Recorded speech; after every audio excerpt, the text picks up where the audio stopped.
11 de julio del 2023, cárceles llenas de presos injustamente arrestados, procesados, teóricamente enjuiciados, sumariamente condenados y sentenciados. Esta es la situación, como cuentan nuestros colegas de France 24. Hace 2 años, Cuba vivió el mayor movimiento social de contestación desde la revolución de Fidel Castro en 1959. Miles de cubanos salieron a las calles de casi 50 ciudades gritando «tenemos hambre o libertad». Bastante, porque es que, no sé, el pueblo no está alterado porque no hay comida, porque hay problemas y para todos es una situación y para todos es una cosa. El presidente Miguel Díaz-Canel acusó a Estados Unidos de organizar la protesta para desestabilizar el país. Pero también hay un grupo de gente contrarrevolucionaria, mercenaria, pagada por el gobierno de los Estados Unidos, pagada indirectamente a través de agencias del gobierno norteamericano para armar este tipo de manifestación. El gobierno reprimió las protestas en mayoría pacíficas y detuvo a más de 1.500 personas. Según varias ONGs, cientos de personas fueron encarceladas, algunas con penas de prisión de hasta 30 años por sedición. Marta Perdomo, que vive a 30 kilómetros de La Habana, sigue pidiendo justicia para sus 2 hijos detenidos por haber participado en las marchas. Estos 2 años desde el comienzo, desde ese primer día que se los llevaron, ya empezó ese dolor. Ese dolor, como no sé a quién le dije hace unos días, ese dolor amanece, atardece y anochece. Quizás hicieron el crimen más grande que se pudiera hacer, pedir libertad. 2 años después de las protestas, las condiciones de vida de los cubanos no han mejorado. Actualmente se enfrentan a varios problemas, como la falta de acceso al agua en la capital o a largos cortes de electricidad. El dolor de una madre es un símbolo, porque ese dolor, como ella dijo, amanece, atardece y anochece. Y una frase muy especial también, cuando dice que tal vez cometieron el crimen más grande que se puede cometer, hablando en el ámbito de una dictadura, que es pedir libertad. Hay mucha gente que no se cansa de hacerlo, hay gente que está dispuesta a arriesgarlo todo. Le pedimos a gente dentro de Cuba y fuera de Cuba que nos dijeran qué significa para ellos el 11 de julio. Y, por cierto, queríamos conversar con alguien durante el programa, pero la dictadura ha establecido un cerco cibernético que ha hecho muy, pero muy difícil ese tipo de comunicaciones y no queríamos arriesgarnos a pasar de una comunicación cortada a otra comunicación interrumpida. Así que les pedimos esos sentimientos, esas expresiones y comenzamos con nuestra colega independiente y activista Díaz-Nurka Salcedo. Es importante recalcar que el 11 de julio del 2021 marcó el inicio del pueblo de Cuba en las calles reclamando los derechos que han arrebatado a nuestro pueblo un sistema comunista. Ese día marcó el inicio de lo que corresponde hacer, que es las calles. Las calles es el único derecho a salida del comunismo. Ese día marcó mucho al pueblo cubano. Aumentaron los presos políticos que hoy aprovecho en su 2º aniversario a pedir libertad por todos los presos políticos, por el pueblo de Cuba. Fecha que marcó para siempre la historia de Cuba. Para esta fecha siempre esperamos que el pueblo de Cuba repita lo que en su momento hicimos, pero tenemos que tener en cuenta que el pueblo tiene temor, pero estoy segura que aunque sea en otra fecha que no sea esta, el pueblo de Cuba va a reaccionar, porque el pueblo de Cuba ya perdió el miedo a partir de ese momento. El pueblo de Cuba sabe que es el único camino para lograr la libertad de Cuba. Dicen que es difícil que no haya un cubano cerca de cualquier rincón de este planeta. Y por eso tantas veces hemos encontrado oportunidades para hablar con cubanos en Suiza, en Rusia, en China. En este caso, con alguien en Serbia. Porque Fernando Almeida, abogado y activista, tuvo que hacer una pausa en la vida en su patria para comenzar una nueva etapa que, como todos los que han salido, esperan sea corta. En este caso, como les decía, en Serbia.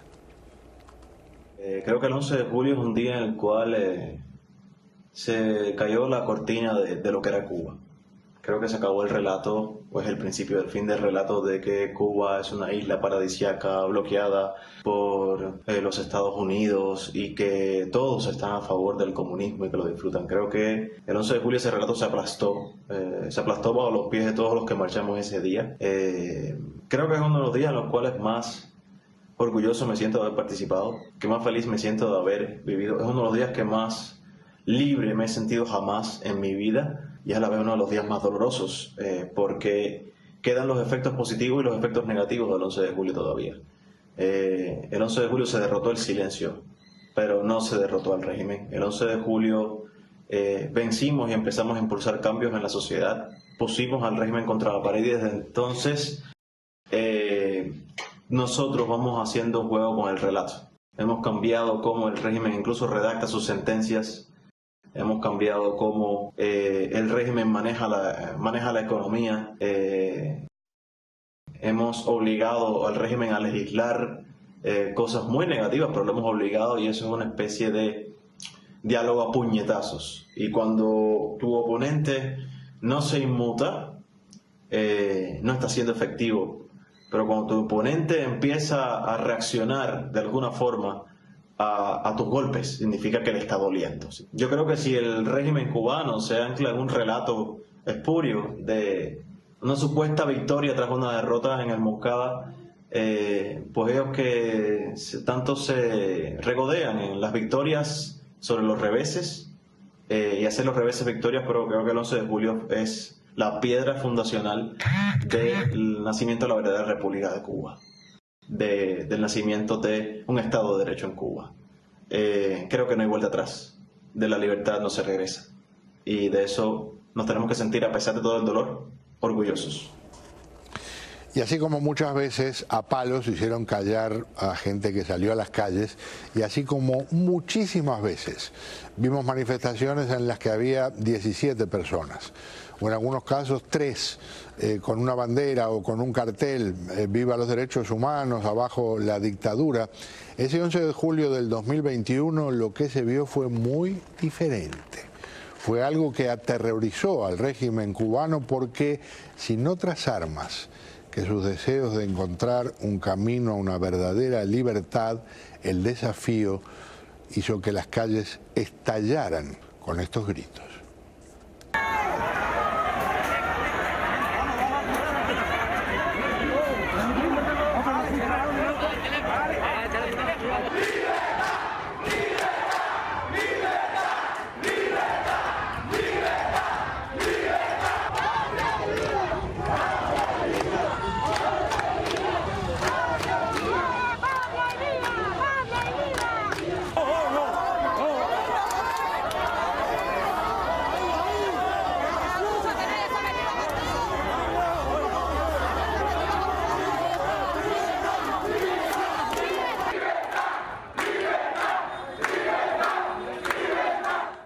Y hoy, en esa misma Cuba, otra madre que llora porque en este caso una hija no está fuera de la cárcel.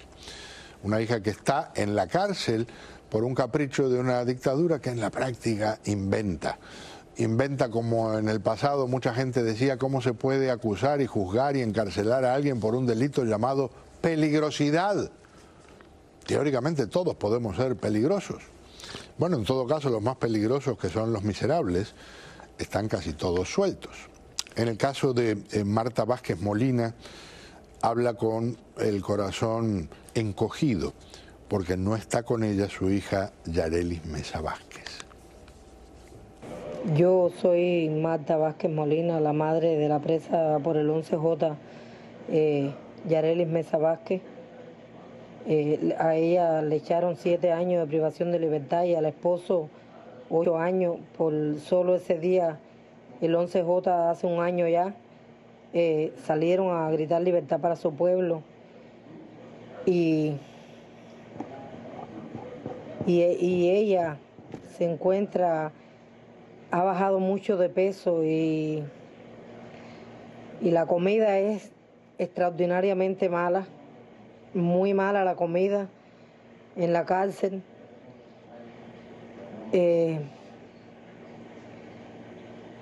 No, créanme que no, a ellos los metieron presos, pero nosotros los padres no